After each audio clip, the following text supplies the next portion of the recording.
All righty, here we go. Good evening, everyone. Happy Wednesday. Yes. And we are on chapter 8, which is called Renunciation. Okay. In The Power of Awareness by Neville Goddard. Let's see. And okay, what I'm getting from going through each of these chapters, he repeats the idea of maintaining focus, um, directing, maintaining and directing your focus towards your goal. And what he does with each chapter, he enhances it with a little bit extra. So whatever will help you gain that focus, increase the focus, think about it in a way that might make it an aha moment for you so that it clicks and you're able to carry it on well.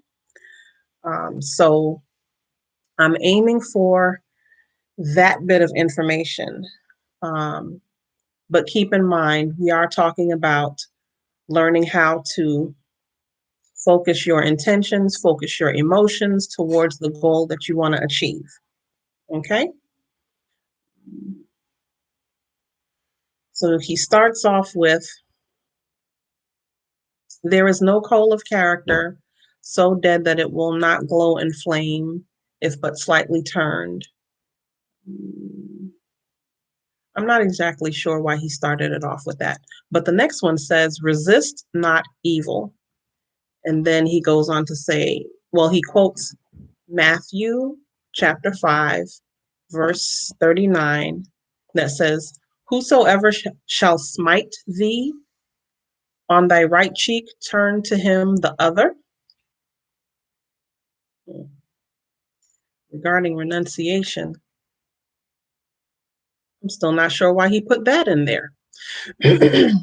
If you have an understanding of why he might have put that in there, put it in the chat below. But I'm going to go on with the meat of the substance. Alrighty. There is a great difference between resisting evil and renouncing it. When you resist evil, you give it your attention. You continue to make it real. When you renounce evil, you take your attention from it and give your attention to what you want. Now is the time to control your imagination and give beauty for ashes, joy for mourning, praise of the spirit of heaviness, praise for the spirit of heaviness, that they might be called trees of righteousness, the planting of the Lord, that he might be glorified. I really like this part, okay? Because it's kind of a yin and yang in the poetic aspect of it, and then he goes on to explain it. So when he says, you give beauty for ashes, that's when you concentrate your attention on things you would like them to be, rather than on things as they are. Because our world is based on perception, how we as individuals perceive different things dictates how we take action toward it, or take action to avoid it. Okay, so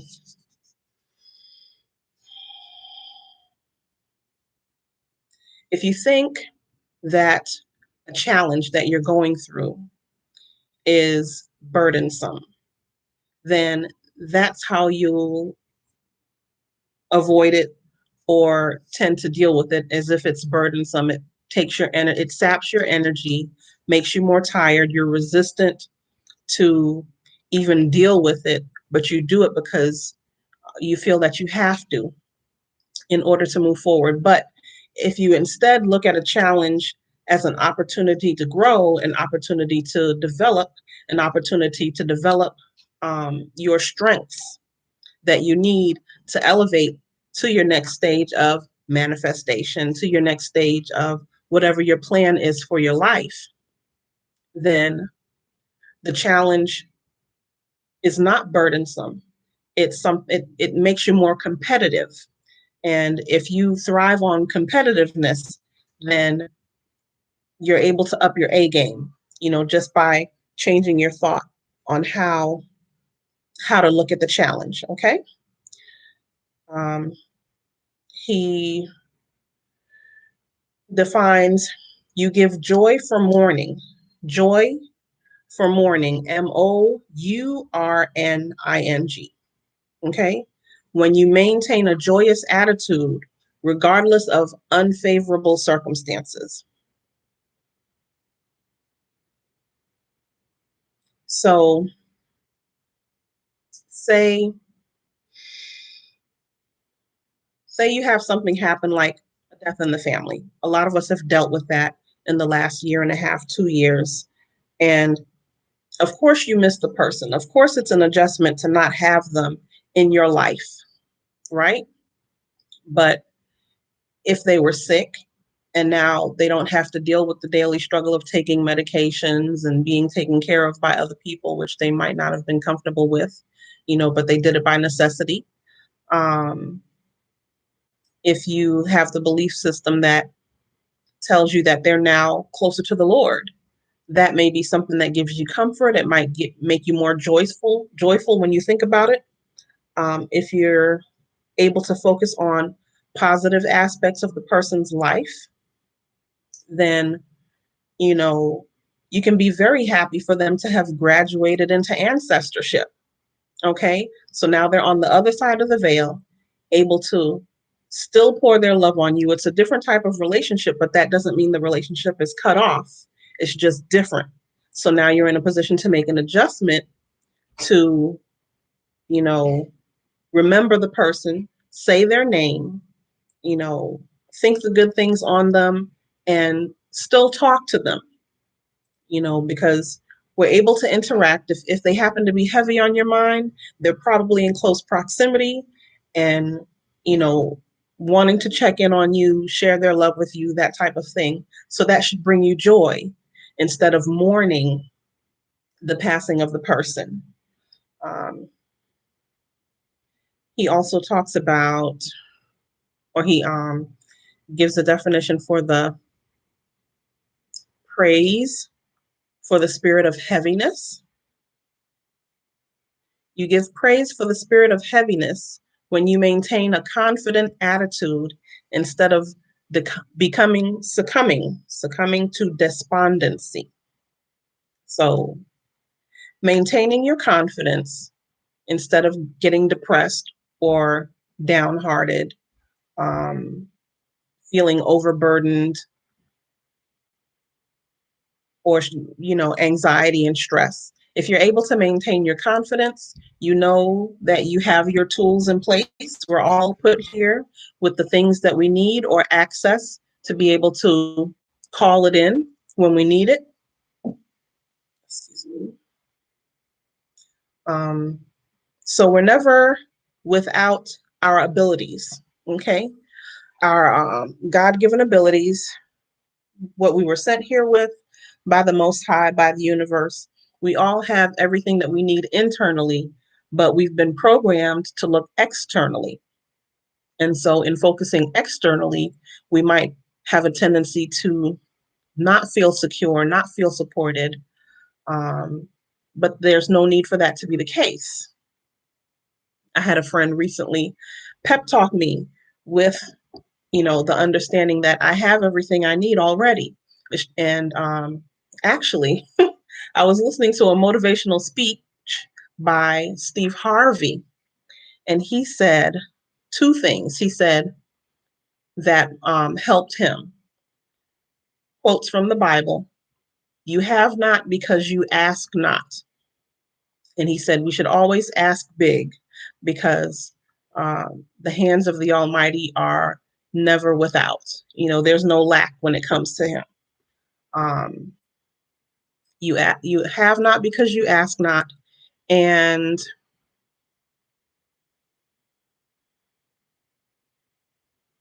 There's another part to this thing.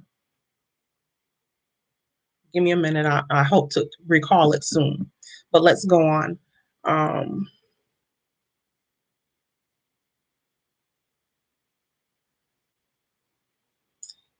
In this quotation, the Bible uses the word tree as a synonym for man. Let me back up and read that part again. That they might be called trees of righteousness, the planting of the Lord, that he might be glorified.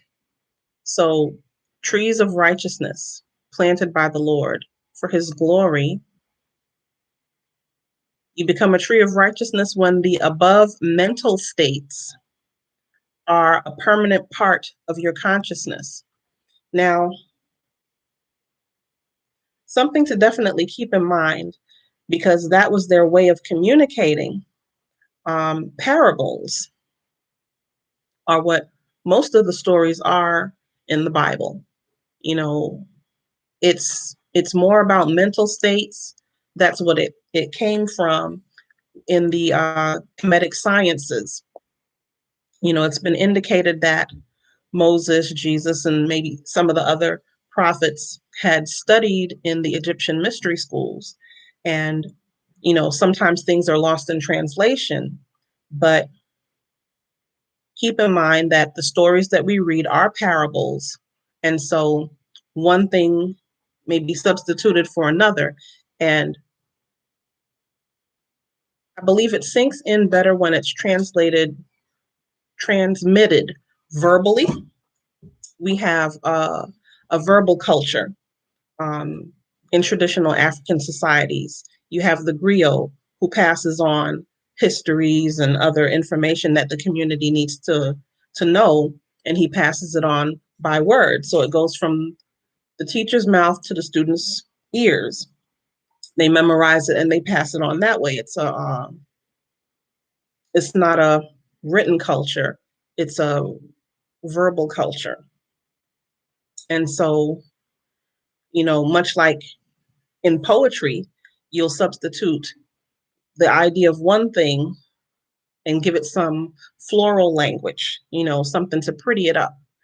And so that's a lot of the times what happens if you can access, and there is an online, a couple online resources for the Metaphysical Bible Dictionary.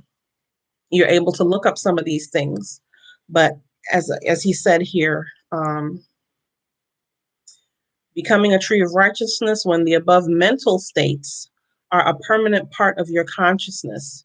You are a planting of the Lord when all your thoughts are true thoughts. Okay, as they should be, not as you perceive them to be.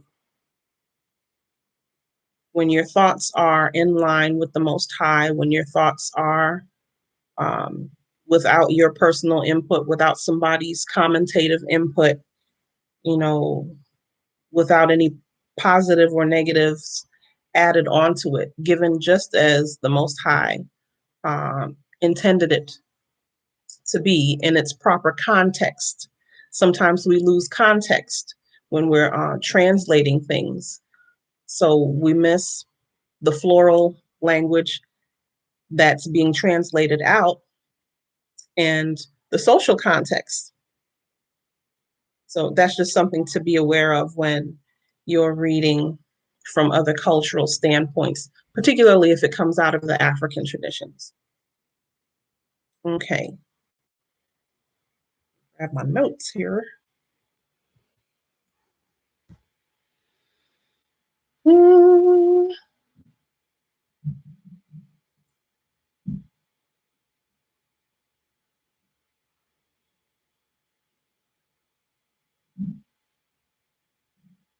Alrighty, let me move on to another part.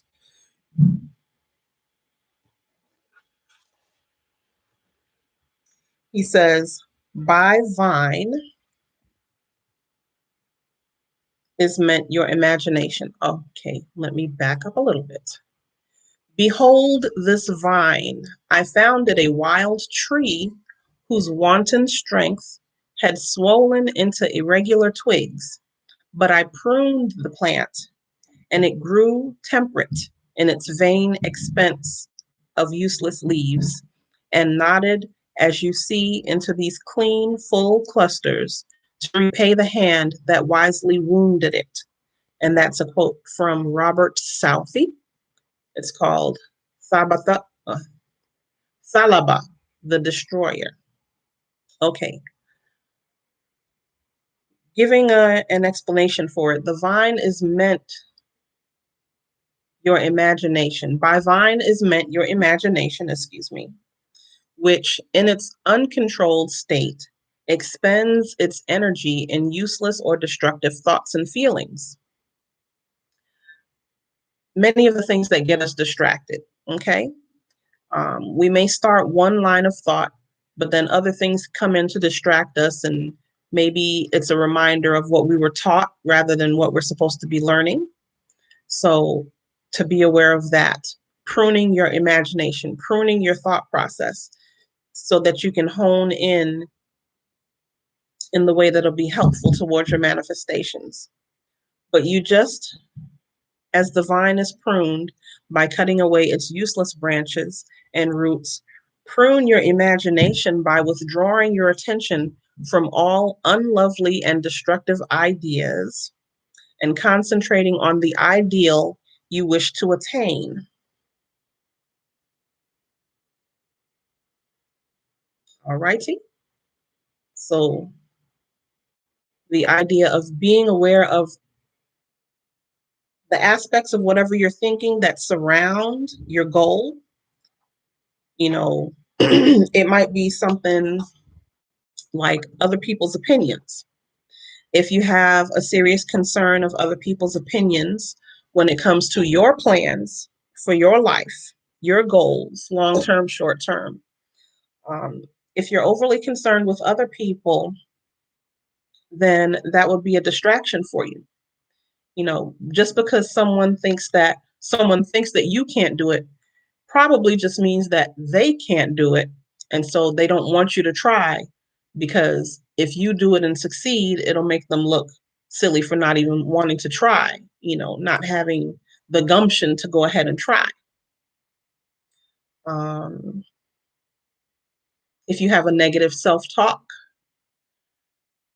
being aware of your mental talk, how you think to yourself. Ooh, this was the good one. Something else from that motivational talk. I do not know this man's name, but if I listen to enough of these discussions, I'm bound to find him, because he's a motivational speaker. As he's talking, he rhymes a lot, and it's not, he doesn't put on, like he hasn't thoroughly practiced the rhyme. It's something that kind of comes natural as he's talking. At least it seems to come natural as he's talking. But he said, in regards to what it means to love yourself, because everybody's talking about loving yourself, giving on to yourself, that type of thing. But what does that mean exactly on the ground? It may not necessarily be the physical things that you can do, regarding grooming, regarding um, taking care of your health, eating, and things like that. He said, and this was an aha moment. This was the way, when he said it, I really understood it, I think, the way that I'm supposed to understand it. So I'm hoping it comes out the same for you. Okay. Self-love is loving yourself, treating yourself, treating yourself the way that you love, treating yourself the way you treat someone that you love. There you go. You wind that back. Ah, to love yourself means to treat yourself the way that you treat someone that you love. All right. So whether that's being a cheerleader, mentally cheerleading yourself, whether it's promoting yourself in the presence of other people, not bragging, self-promotion, acknowledging the things that you've accomplished, acknowledging the things that you might be aiming for, because you might be in the company of people who can help you, so the closed mouth don't get fed. If you don't speak up, you're not likely to get the help, at least in a timely manner, because if you're thinking about it hard enough, one way or another, you're going to get the help that you need. Okay, but don't be shy to self-promote. Things that draw your attention. Okay, unlovely or destructive ideas. If you don't have a good impression of yourself, one reason or another, is be it regarding education, your physicality, where you come from, your family dynamics, it doesn't matter. This is something that you can reprogram with conscious effort and time. Consistently, you can reprogram any, as he said, unlovely or destructive ideas that may be getting in the way of your focusing on your goals, okay? And bringing them to fruition by using your imagination. And so, let's see. The happier, more noble life you will experience will be the result of wisely pruning your imagination. Yes, be pruned of all unlovely thoughts and feelings that you may think truly, and thy thoughts shall the world's famine feed. Speak truly, and each word of thine shall be a fruitful seed. Live truly, and thy life shall be a great and noble creed. And that is from Horatio Bonner, Hymns of Faith and Hope. And with that, let me recap a little bit. The idea of renunciation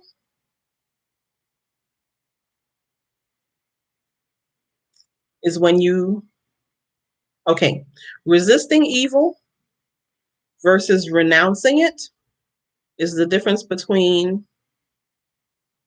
when you give something your attention and you continue to make it real. So giving something your attention, you're feeding into it. So if you're focused, say, on the devil, or if you're focused on the evil eye, you're giving that thing more attention. You're giving that thing more energy, more power than it needs. So don't focus on the negative aspect. What you should do is, when you renounce evil, you take your attention from it and give your attention to what you want. So let me give you this last example.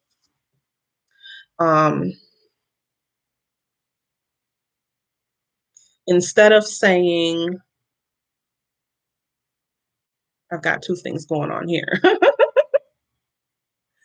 Instead of saying you want to lose weight, because the focus is on weight, and weight might have a negative connotation for you. So instead of the idea of focusing on weight being a healthy thing for you, it might encourage you to eat more things that are not healthy for you. Or you'll find yourself in circumstances where you'll be more inclined to indulge or overindulge. Instead, you can think of focusing on health. All right. Increasing your health, being healthful, that connotation would probably incline you to make better choices, more food choices, more drinking choices, anything towards better health. Health, the word health versus the word weight. They have different energies. If you're familiar with word energies, then you'll know what I mean by that. Because some words are higher energy, like joy, happiness, contentment, versus other words which are low vibrational, shame, hurt, disgust, embarrassment, things like that. There's a scale. When you say it, sometimes you'll feel it if you're sensitive enough.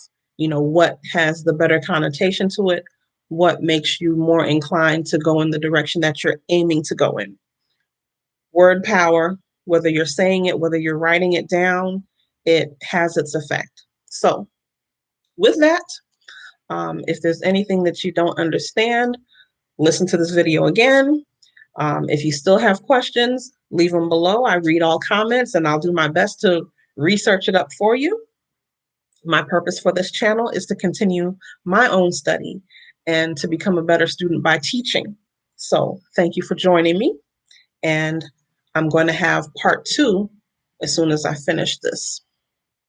All right, be well. See you on the next one.